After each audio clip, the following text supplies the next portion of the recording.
नमस्कार दोस्तों। इस सीरीज़ की जो वीडियोज़ आ रही हैं उनकी एडवांस पीडीएफ नोट आपको पहले से दी जा चुकी है ताकि आप जल्दी से इन टॉपिक्स को तैयार कर सकें। इसके अलावा यूपीएससी और यूपीपीसीएस की जो पीडीएफ नोट आपको मिल रही है उसकी जानकारी के लिए आप इस व्हाट्सएप नंबर पर मैसेज कर सकते हैं या फिर इसी वीडियो के कमेंट बॉक्स में सबसे ऊपर पिन किया हुआ एक लिंक है, आप उस पर क्लिक करके सारी जानकारी ले सकते हैं। नमस्कार दोस्तों, कैसे हैं आप सब। उम्मीद करता हूं आप सब बहुत अच्छे होंगे। स्वागत है आपका टॉप 1000 करंट अफेयर सीरीज में, जहां पर हम सबसे मोस्ट इम्पॉर्टेंट 1000 टॉपिक हैं करंट अफेयर के, उन्हें कवर कर रहे हैं। और ये आर की परीक्षा के लिए भी आपको महत्वपूर्ण है और यूपी पीसीएस के लिए तो ये सीरीज चलाई ही जा रही है। ठीक है, इसके पहले इस सीरीज में 2 वीडियो आ चुके हैं जिसमें 50 टॉपिक कवर किए जा चुके हैं। अगर अभी तक आपने नहीं देखे हैं तो उन्हें देख लीजिए, क्योंकि वह बहुत ही महत्वपूर्ण टॉपिक है। ठीक है, आपको बहुत ढेर सारा मटेरियल पढ़ने की ज़रूरत नहीं है। यदि आप ये 1000 महत्वपूर्ण टॉपिक ही पढ़ लेते हैं तो करंट अफेयर के अधिकतर क्वेश्चन आप आसानी से हल कर सकते हैं। ठीक है, तो चलिए देखते हैं आज का पहला टॉपिक क्या है। आज का पहला टॉपिक है आदित्य L1। क्या है? आदित्य L1। आदित्य L1 के बारे में आपने खूब सुना होगा। इसरो का एक मिशन है और सूर्य का अध्ययन करने का एक मिशन है। और देख लेते हैं इस पर न्यूज़ क्या है। तो ये डेट आपको याद रखनी है, 2 सितंबर। ठीक है, 2 सितंबर 2023 को इसरो ने श्रीहरिकोटा के सतीश धवन अंतरिक्ष केंद्र से PSLV C57, इस रॉकेट का नाम भी आपको याद रखना है, इस रॉकेट से भारत के पहले सौर मिशन आदित्य L1 का सफल परीक्षण किया है। आपको यहाँ पर 2-3 बातें बहुत ज़रूरी याद रखनी है। पहले तो ये कब हुआ है, यानी 2 सितंबर 2023 को, और कहाँ से? श्रीहरिकोटा के सतीश धवन अंतरिक्ष केंद्र से। और किस यान का उपयोग किया गया, किस रॉकेट का उपयोग किया गया, इस पे सवाल बहुत बार बनते हैं। PSLV C57 आपको याद रखना है आदित्य L1 के लिए। ठीक है, चलिए तो आगे अब आदित्य L1 मिशन के बारे में भी थोड़ा सा जान लीजिए। आदित्य L1 मिशन की जो परियोजना निदेशक है वो निगार साजी हैं। ठीक है, अभी बिहार का एक एग्जाम हुआ था टीचिंग का, उसमें ये सवाल पूछा गया था कि आदित्य L1 जो मिशन है उसके परियोजना निदेशक कौन है, तो ये निगार साजी हैं। ठीक है, ये भी नाम आपको याद रखिएगा। सूर्य के कोरोना का अध्ययन करने के लिए मिशन भेजने वाला भारत, यानी हमारा देश, यूरोप अमेरिका के बाद दुनिया का तीसरा देश बन गया है।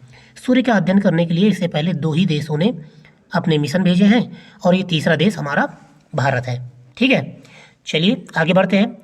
अब इस आदित्य L1 जो रॉकेट भेजा गया है, इसका जो पेलोड है या फिर इसका वजन कितना है, इसकी जो मुख्य विशेषताएं वो देख लेते हैं।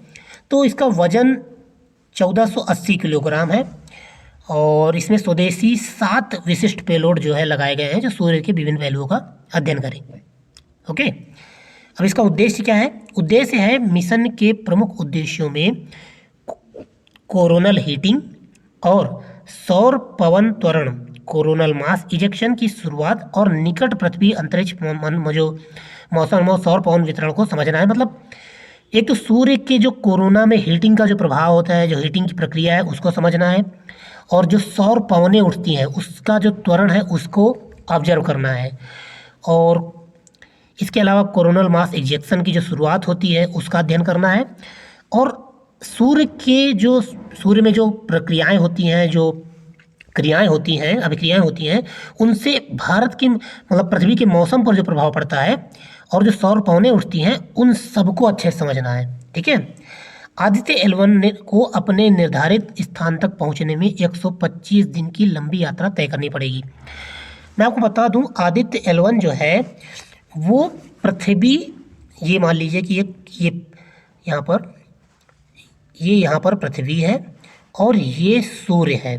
ठीक है, बड़ा सा, और पृथ्वी और सूर्य के बीच में 5 ऐसे पॉइंट हैं जहाँ पर अगर किसी उपग्रह को स्थापित कर दिया जाए तो वह पृथ्वी और सूर्य के बीच में स्थिर हो जाएगा। ठीक है, उन्हें लैग्रेंजियन पॉइंट कहते हैं, इसीलिए इन्हें L1, L2, L3, L5 ऐसे करके नाम दिए गए हैं। ठीक है, तो हमने L1 पॉइंट को चुना है और उस L1 पॉइंट पर हम अपने ये आदित्य L1 मिशन को स्थापित करेंगे। और ये सूर्य के नज़दीक होगा। यहाँ पर ग्रेविटी, पृथ्वी की ग्रेविटी और सूर्य की ग्रेविटी लगभग एक समान कार्य कर रही है, तो वो ना इधर खींचेगा ना उधर खींचेगा, ठीक है। इसीलिए ये L1 पॉइंट में इसे स्थापित किया गया है। उम्मीद करता हूँ आप समझ गए होंगे। आदित्य L1 को सूर्य और पृथ्वी के बीच लैग्रेंजियन पॉइंट L1 के आसपास हैलो ऑर्बिट में स्थापित किया जाएगा। यह धरती से करीब 15 लाख किलोमीटर दूर है, ठीक है। चलिए आगे है कुछ जो महत्वपूर्ण चक्रवात और तूफान आए थे, उन्हें एक ही जगह पर कवर किया गया। सितंबर माह में जितने आए थे उन्हें एक जगह पर कवर कर लिया गया है, मिलान करने के लिए आ जाता है, ठीक है। तो कौन कौन से हैं? हाइकुई तूफान, साउला तूफान, इडालिया तूफान और डेनियल। ये कुछ 4 महत्वपूर्ण अभी सितंबर में थे। इसके बाद जितने अगले महीने में जो है उन्हें अलग कवर किया जाएगा। हाइकुई कहाँ आया था? तो हाइकुई जो है ताइवान और बाटानेस द्वीप समूह पर आया था, ठीक है। कब? सितंबर में। साउला तूफान कब आया था? हांगकांग और चीन के पास सितंबर में ही आया था। और इडालिया कहाँ आया था? ये उत्तरी फ्लोरिडा में आया था सितंबर महीने में। और डेनियल ये बड़ा चर्चा में रहा, ये लीबिया में आया था, ठीक है।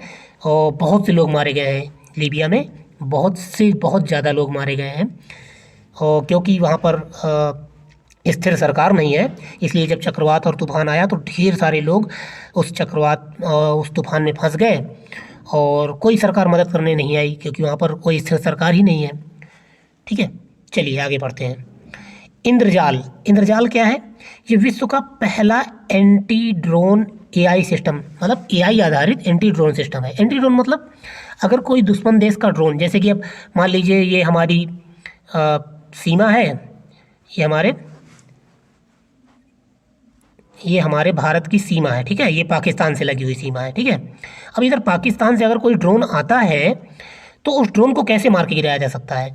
गोलियां इतनी गन से किसी ड्रोन को मार के गिराना इतना आसान नहीं होता है, क्योंकि ड्रोन मूव कर सकता है, ठीक है। और एक छोटे से ड्रोन के लिए मिसाइल वगैरह तो हम चला नहीं सकते हैं, तो कैसे फिर इन्हें टैकल किया जाए, कैसे इनकी समस्या से निपटा जाए? तो जो ड्रोन है उसके लिए एंटी ड्रोन बनाए जाते हैं। एंटी ड्रोन मतलब कुछ हथियार होते हैं जो ड्रोन को मार गिराते हैं, या फिर कुछ ऐसे भी उपकरण बनाए जाते हैं जो ड्रोन को एक ट्रैप में फंसा लेते हैं, या जैमर से उसके सिग्नल को जाम कर देते हैं और नीचे गिर जाता है। कुछ ऐसा ही AI आधारित इंद्रजाल बनाया गया है। किसके द्वारा बनाया गया है? इंद्रजाल जो बनाया गया है वो हैदराबाद की रोबोटिक्स फर्म ग्रेने रोबोटिक्स ने विश्व का पहला आर्टिफिशियल इंटेलिजेंस द्वारा संचालित एक अत्याधुनिक स्वायत्त एंटी ड्रोन प्रणाली इंद्रजाल का आविष्कार किया है। और ये जो इंद्रजाल है ये विश्व का एकमात्र व्यापक क्षेत्र वाला काउंटर मानव रहित प्रणाली, जो विमान प्रणाली कहा जा रहा है इसको। और इस प्रणाली का जो की लागत है लगभग 5 करोड़ रुपए आई है इसे बनाने में, ठीक है। तो हमारी सरकार बहुत दिनों से प्रयास कर रही है कि कोई एक एंटी ड्रोन सिस्टम बनाया जाए। तो अभी इंद्रजाल काफ़ी चर्चा में है, आपको याद रखना है। इंद्रजाल क्या है? एक AI आधारित एंटी ड्रोन सिस्टम है। अगला है मून स्नाइपर। मून स्नाइपर क्यों चर्चा में रहा है? तो मून स्नाइपर जो है वो जापान के द्वारा चंद्रमा पर भेजा गया एक मिशन है। इसका नाम इन्होंने मून स्नाइपर दिया है, बस आपको ये याद रखना है। मून स्नाइपर चंद्रमा पर जापान के द्वारा भेजा गया एक मिशन है। तो सितंबर 2023 में जापान की एरो स्पेस एजेंसी जाक्सा, क्या नाम है जापान की स्पेस एजेंसी का? जैसे अपने यहाँ इसरो नाम है, वैसे ही जापान की स्पेस एजेंसी का नाम जाक्सा है। इसने अपने चंद्र जो अन्वेषण अंतरिक्ष यान का नाम मून स्नाइपर रखा है, और इसे एक स्वदेशी रॉकेट H2A से लॉन्च किया है। जापान फरवरी 2024 में चंद्रमा पर उतरने वाला 5वां देश बन जाएगा। मतलब अभी इन्होंने सितंबर में लॉन्च किया था और फरवरी में इनका मिशन चंद्रमा पर पहुंचेगा, बहुत लंबा समय लगाएगा। और इससे पहले जापान द्वारा वर्ष 2022 में भी एक बार प्रयास किया गया था चंद्रमा पर पहुंचने का, लेकिन वो लोग असफल रहे हैं, ठीक है। आगे बढ़ते हैं। अगला है भारत ड्रोन शक्ति 2023। क्या है भारत ड्रोन शक्ति 2023? ये क्या है?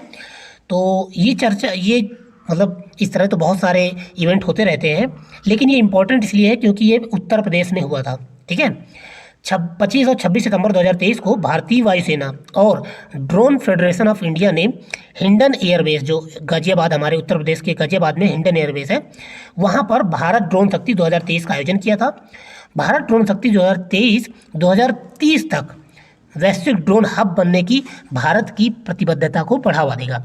यानी भारत का लक्ष्य है हम 2030 तक वैश्विक ड्रोन हब बन जाए पूरे विश्व में। ठीक है, तो बस आपको याद रखना है कि भारत ड्रोन शक्ति का आयोजन कहाँ किया गया था? गाजियाबाद में। ठीक है, आगे है विभव। विभव क्या है? विभव एक एंटी टैंक माइन्स है। विभव जो है एंटी टैंक माइन है और सितंबर 2023 में 600 एंटी टैंक माइन्स, जिसे विभव नाम दिया गया है, ये भारतीय सेना में शामिल किए गए हैं। और शत्रु के जो जो बख्तरबंद होते हैं, मतलब जैसे कि आप टैंक कह सकते हैं, बख्तरबंद को अंग्रेजी में टैंक कहते हैं, इनको मतलब नष्ट करने के लिए, इनकी गतिशीलता, मतलब इनके खिलाफ गतिशीलता प्रदान करने हेतु एक माइंस भी, आपने एंटी टैंक माइंस सुनी होंगी। एक ह्यूमन माइंस होती है, इन्हें ज़मीन में गाड़ दिया जाता है ऐसे, और ये ज़मीन में ऐसे गाड़ दिया जाता है। ठीक है, और जब इसके ऊपर टैंक चल के आएगा और इसका जो टैंक का दबाव है उससे फट जाएगा। तो भारत में स्वदेशी रूप से अगर एक ऐसी टैंक एंटी टैंक माइन विकसित की गई है, इसका नाम क्या दिया गया है? विभव। बस आपको इतना ही याद रखना है। ठीक है, विभव जो है एंटी टैंक माइन युद्ध सामग्री का उत्पादन भारतीय सेना हेतु कल्याणी समूह द्वारा किया गया है और एंटी टैंक माइंस को वाहनों और टैंक आदि को निशाना बनाने के लिए उपयोग में लाया जाता है। मैंने आपको पहले ही बता दिया। बस आपको नाम याद रखना है कि विभव क्या है। विभव एक एंटी टैंक माइन है। आगे है स्वच्छ सर्वेक्षण 2023। हर साल स्वच्छ वायु सर्वेक्षण होता है, आप जानते हैं, और हर साल इस पर एक ना एक प्रश्न बनता ही है, इसलिए बहुत ध्यान से इसको पढ़िएगा। केंद्रीय पर्यावरण, वन और जलवायु परिवर्तन मंत्री भूपेंद्र यादव ने भोपाल में स्वच्छ वायु सर्वेक्षण 2023 के तहत पुरस्कारों की घोषणा की थी। इसकी घोषणा कहाँ की गई? 2023 में भोपाल में। और इसे जारी कौन, इसके जो आंकड़े हैं वो कौन इकट्ठा करता है, जारी कौन करता है? वो सीपीसीबी, केंद्रीय प्रदूषण नियंत्रण बोर्ड, इसको एकत्रित करता है और जारी करता है। फिर इसके बाद तो सीपीसीबी ने संचालित स्वच्छ वायु सर्वेक्षण में 130 शहरों को उठाए गए कदमों के आधार पर रैंक प्रदान किया है। यानी 130 शहरों ने स्वच्छता के लिए क्या क्या कदम उठाए हैं उसके आधार पर इन्हें रैंकिंग प्रदान की है। और पुरस्कारों की जो घोषणा हुई है वो 2011 की जनगणना के आधार पर जो शहर हैं उनको 3 श्रेणियों में बांटा गया है। 3 श्रेणियों में कैसे? पहली श्रेणी है 10 लाख से कम आबादी, 10 लाख से अधिक आबादी वाले शहर, फिर 3 लाख से 10 लाख के बीच की आबादी वाले शहर, फिर 3 लाख से कम आबादी वाले शहर। ये 3 श्रेणियाँ बांटी गई हैं। तो जो 10 लाख से अधिक आबादी वाले शहर हैं उनमें मध्य प्रदेश के इंदौर ने शीर्ष स्थान हासिल किया है। इंदौर लगातार तीसरी बार ये लगातार ये पुरस्कार जीत रहा है। और महत्वपूर्ण हमारे लिए क्या है, आगरा ने दूसरा स्थान प्राप्त किया है और महाराष्ट्र के ठाणे ने तीसरा स्थान प्राप्त किया है। तो इस बार स्वच्छ सर्वेक्षण में पहला स्थान तो पिछली बार की तरह इंदौर ने प्राप्त किया, लेकिन दूसरा स्थान उत्तर प्रदेश के आगरा ने प्राप्त किया है और तीसरा स्थान महाराष्ट्र के ठाणे ने प्राप्त किया है। ये बहुत महत्वपूर्ण है, याद रखिएगा। ठीक है, चलिए आगे बढ़ते हैं। अगला है world university ranking 2024। World university ranking 2024 तो हायर टाइम्स एजुकेशन, जो द टाइम्स हायर एजुकेशन नाम की एक संस्था है, टाइम्स हायर एजुकेशन नाम की, इसने हाल ही में वर्ल्ड यूनिवर्सिटी जो रैंकिंग है, यहाँ पर रैंकिंग होना चाहिए, रैंकिंग 2024 जारी की है। तो ये हर साल जारी करते हैं। इसमें 108 देशों और क्षेत्रों के 1904 विश्वविद्यालयों को शामिल किया गया है। टोटल कितने विश्वविद्यालय शामिल है? 1904। और जो वर्ल्ड यूनिवर्सिटी रैंकिंग है ये 2024, इसमें यूनाइटेड किंगडम की ऑक्सफोर्ड यूनिवर्सिटी को शीर्ष स्थान प्राप्त हुआ है। आपको 2-3 बातें याद रखनी है। जारी कौन करता है? Times Higher Education. और टॉप किसने किया है? तो इसमें टॉप पर आई है ऑक्सफोर्ड यूनिवर्सिटी जो यूके की है। इसके अलावा सेकेंड थर्ड स्थान भी देख लीजिए, लेकिन महत्वपूर्ण है अपने भारत की कौन कौन सी यूनिवर्सिटी इसमें शामिल हुई है। तो इस रैंकिंग में अमेरिका की स्टैनफोर्ड यूनिवर्सिटी दूसरे नंबर पे है और MIT मैसाचुसेट्स इंस्टीट्यूट है वो तीसरे स्थान पर है। भारत के 91 यूनिवर्सिटीज़ को वर्ल्ड रैंकिंग में जगह मिली है। और भारत की कौन सी ऐसी यूनिवर्सिटी है जिसे इस रैंकिंग में टॉप स्थान में मिला है? तो वो है IISc, Indian institute of science, भारतीय विज्ञान संस्थान जो बेंगलुरु में है। ठीक है, तो बस आपको याद रखना है, इसे 201 से 250 की श्रेणी में रखा गया है, ये भी याद रखिएगा। ठीक है, चलिए ग्लोबल इनोवेशन इंडेक्स, हर साल मतलब रिपोर्टर इंडेक्स से 1-2 सवाल पक्का पूछे जाते हैं, 203 सवाल पूछ लिए जाते हैं UPPCS में। तो जितनी महत्वपूर्ण रिपोर्टर इंडेक्स है उन्हें अच्छे से कवर कीजिएगा। ठीक है, तो देखते हैं ग्लोबल इनोवेशन इंडेक्स में 2023 में क्या बातें हैं। तो इसे जारी कौन करता है? इसे जारी करता है वैश्विक बौद्धिक संपदा संगठन विपो, और इसमें 132 देशों में भारत को कौन सी रैंकिंग मिली है? 40वीं रैंकिंग। सबसे महत्वपूर्ण बात यही है, 132 देशों में भारत को 40वीं रैंक मिली है। ठीक है, और पहली टॉप पे कौन है? टॉप पर स्विट्जरलैंड है, और सेकंड नंबर पर स्वीडन है, फिर संयुक्त राज्य अमेरिका है। ठीक है, बस इतना याद रखिए कि इतना ही काफ़ी है। आगे भारत में वैनेडियम की खोज की, एक बहुत ही बहुमूल्य एक धातु है वैनेडियम, और इसकी खोज भारत में भी हो गई है। ठीक है, तो कहाँ पर हुई है? भारतीय भूवैज्ञानिक सर्वेक्षण GSI ने गुजरात में अलंग के पास, गुजरात में एक अलंग नाम का स्थान है, ये कई कार्यों के लिए जाना जाता है। अलंग में एक तो जहाज़ों को बहुत तोड़ा जाता है, और ज्वारी ऊर्जा के लिए जाना जाता है। तो यहाँ पर अब वैनेडियम भी खोजा गया है। तो अलंग जो है, आप याद रखिएगा, ये अरब सागर के पास एकत्र किए गए, मतलब वो तट पे है, तो वहाँ पर जो तलछटी से कुछ नमूने इकट्ठे किए गए थे, तो उसमें वैनेडियम की खोज की गई है। प्राकृतिक रूप से अपने शुद्ध रूप में दुर्लभ रूप से पाया जाने वाला ये जो वैनेडियम 55 है, इससे अधिक विभिन्न खोज जो खनिजों में मौजूद होता है, जिससे इसका उत्पादन महंगा हो जाता है। ठीक है, ये बहुत ही दुर्लभ है, और खंभात की खाड़ी में यह टिटैनोमैग्नेटाइट नामक खनिज में पाया गया है, जो पिघले हुए लावा के तेजी से ठंडा होने पर बनता है। ओके, और वैनेडियम जो है वो रेडॉक्स फ्लो बैटरी में, जो रेडॉक्स फ्लो बैटरी होती है, उसका एक मुख्य घटक है, जो एक प्रकार की ऊर्जा भंडारण प्रणाली है। आपको बस वैनेडियम याद रखना है कि इसमें यूज होता है, ये बैटरियों में यूज होता है, और अभी गुजरात के अलंग में खोया गया है। आगे है एशिया कप 2023, बहुत इंपॉर्टेंट है। एशिया कप से एक सवाल बनने ही चाहिए। जैसे कि ओलंपिक होते हैं, वैसे ही 4 साल में एशिया कप होते हैं, और इसमें जो भारत का प्रदर्शन है वो भी महत्वपूर्ण होता है। तो एशिया कप क्रिकेट से संबंधित है, माफ़ कीजिएगा। मैं एशियन गेम्स मेरे दिमाग में चल रहा था, अभी एशियन गेम्स भी हुए हैं, तो एशियन गेम्स से भी सवाल पूछे जाएंगे, बिल्कुल ओलंपिक की तरह वो भी होता है, आपको पता होना चाहिए। ठीक है, तो फिलहाल हम एशिया कप की बात करते हैं, जो क्रिकेट संबंधित है। 17 सितंबर 2023 को भारत ने श्रीलंका के कोलंबो के आर प्रेमदास स्टेडियम में अपनी 8वीं एशिया कप ट्रॉफी जीती है। किसने जीता है एशिया कप? भारत ने जीता है, और फाइनल मुकाबले में किसे हराया है? श्रीलंका को 10 विकेट से हरा दिया। मोहम्मद सिराज ने 21 रन पर 6 विकेट लिए हैं। 21 रन देकर केवल 21 रन देकर 6 विकेट ले लिए, और श्रीलंका को मैच 50 रन पर ऑल आउट कर दिया। केवल 50 रन पे ऑल आउट कर दिया था श्रीलंका को। ठीक है, भारत ने रिकॉर्ड 8 बार ये टूर्नामेंट जीता है, और श्रीलंका ने 6 बार जीता है। ये था एशिया कप के बारे में। आगे है एक महत्वपूर्ण खेल है हॉकी 5S एशिया कप, ये पहली बार आयोजित किया गया है। ठीक है, इसमें पुरुष टीम में ये जो पुरुष हॉकी है, इसमें 5S एशिया कप 2023 का पहला संस्करण 29 अगस्त से 2 सितंबर 2023 तक कहाँ खेला गया है? सलालाह, ओमान में। ओमान के सलालाह में खेला गया था। 11 टीमों ने इसमें भाग लिया था। हॉकी 5S एशिया कप में 11 टीमों ने भाग लिया था, ओमान में खेला गया था।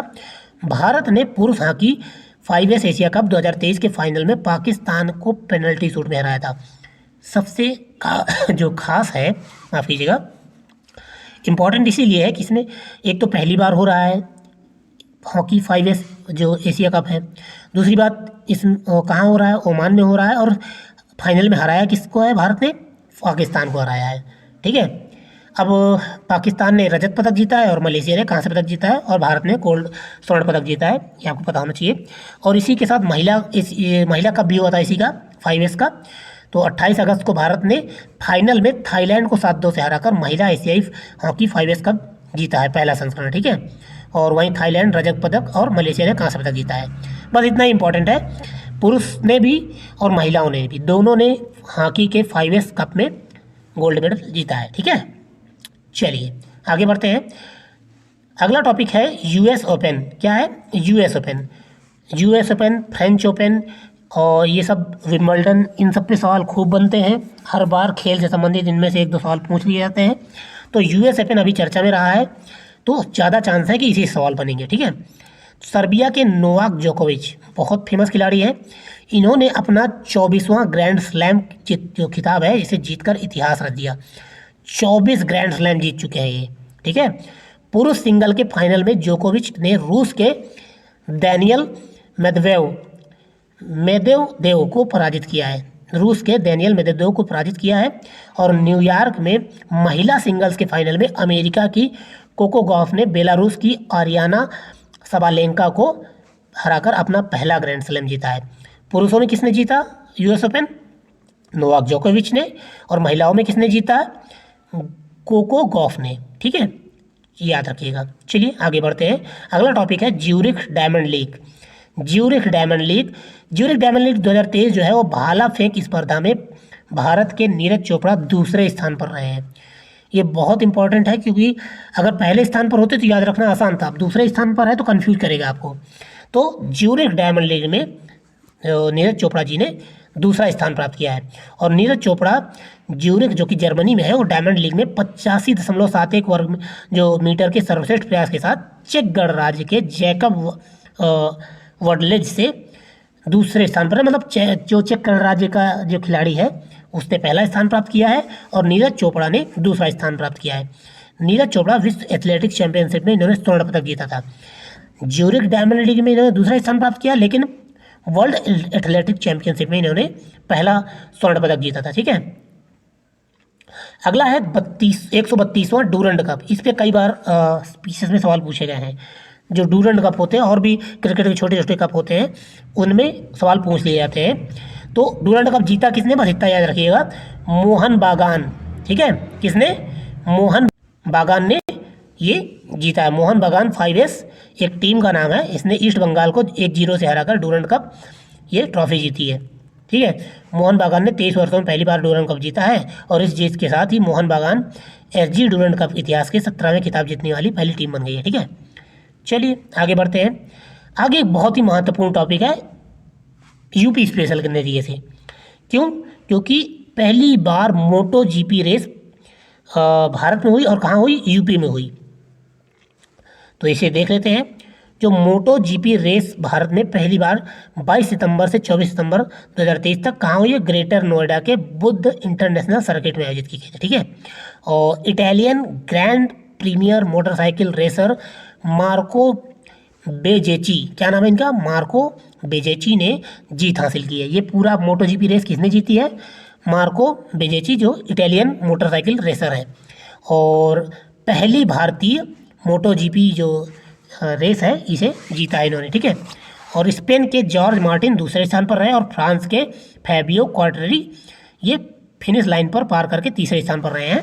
और इस रेस के जो विजेता हैं वो जो इसकी जो ट्रॉफी है वो योगी आदित्यनाथ जी ने विजेता को दी थी, ये भी आप याद रखिएगा, ठीक है।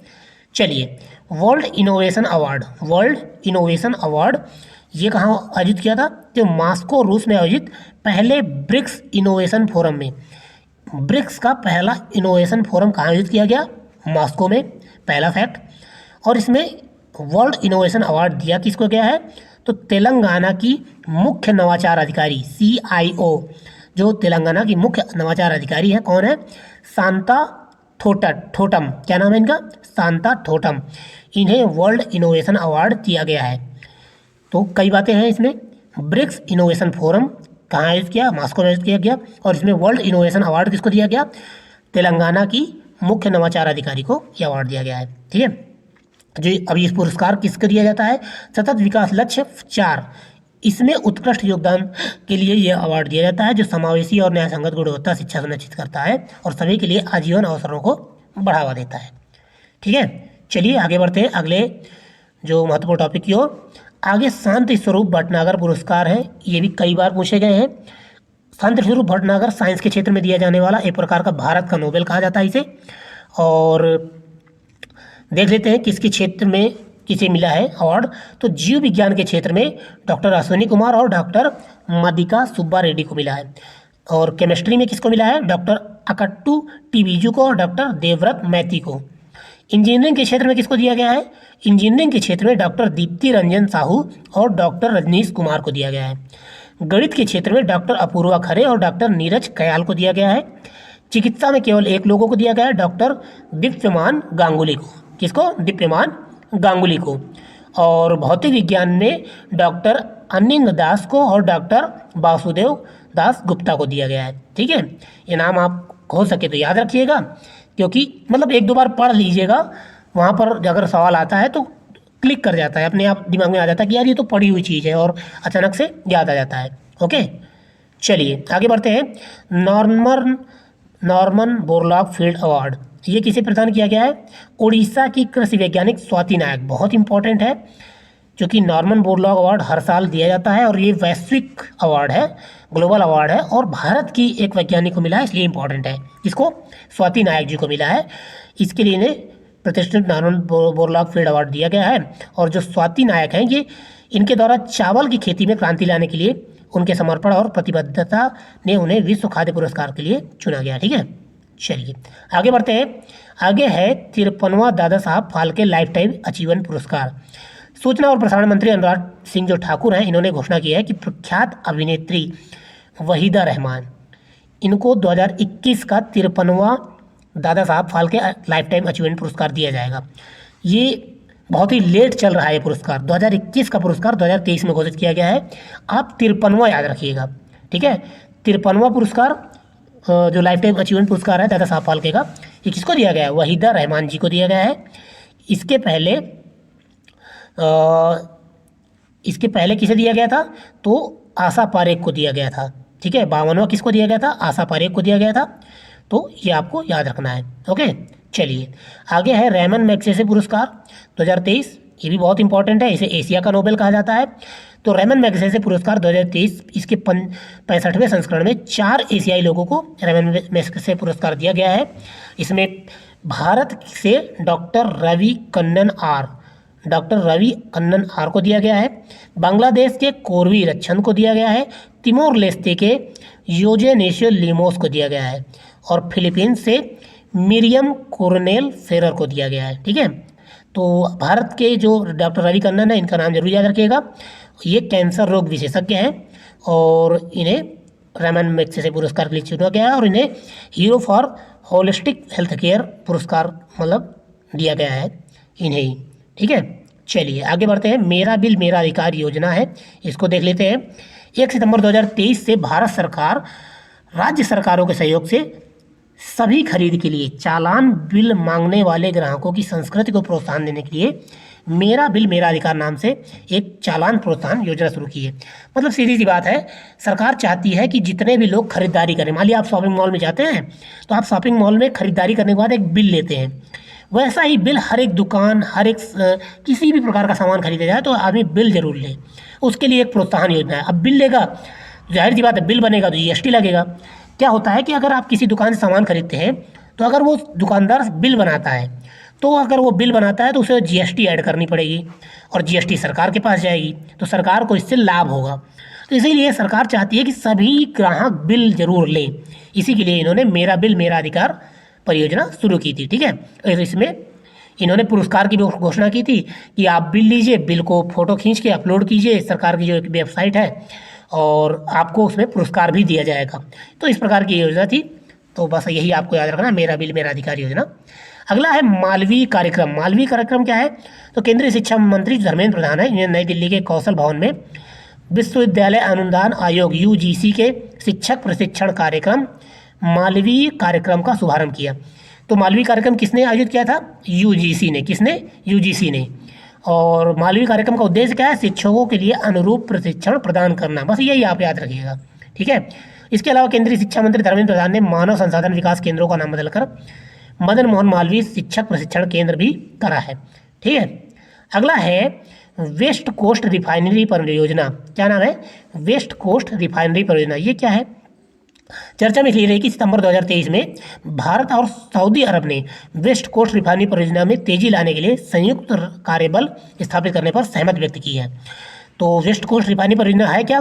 तो इसमें भारत और सऊदी अरब इसमें मतलब साझेदारी कर रहे हैं, और ये जो परियोजना है भारत की पहली और सबसे बड़ी ग्रीनफील्ड रिफाइनरी है। क्या है? भारत की सबसे पहली और सबसे बड़ी ग्रीनफील्ड रिफाइनरी है, जो महाराष्ट्र के रत्नागिरी स्थित एक में स्थापित की गई है, और इसकी क्षमता है 60 मिलियन टन प्रतिवर्ष।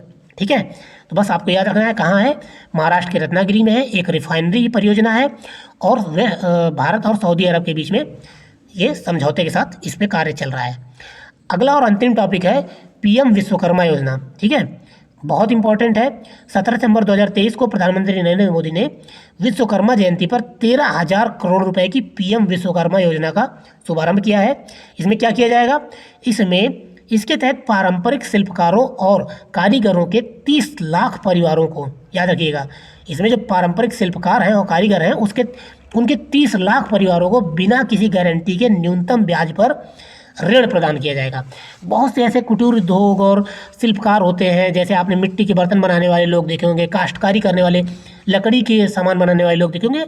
ये बेचारे मशीन नहीं लगा पाते हैं, आज भी हाथों से ही सारे काम कर रहे हैं और अत्याधुनिक मशीनें आ गई हैं। सरकार चाहती है कि ये मशीनों के द्वारा लोन लेकर, मशीन वगैरह लगाकर अपने काम में तेज़ी लाएँ।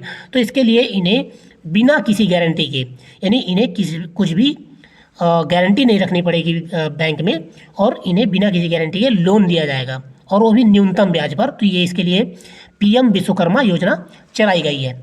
और इस योजना का उद्देश्य न केवल देश भर के ग्रामीण तथा शहरी क्षेत्रों के कारीगरों और शिल्पकारों को आर्थिक रूप से समर्थन देना है, बल्कि स्थानीय कला उत्पादों और शिल्प के माध्यम से सदियों पुरानी परंपरा, संस्कृति और विविध विरासत को जीवित और समृद्ध बनाना भी इसका लक्ष्य है। ठीक है, तो आपने पीएम विश्वकर्मा योजना देखी। मिलते हैं अगले वीडियो में अगले जो महत्वपूर्ण 25 टॉपिक है उनके साथ। ठीक है, धन्यवाद।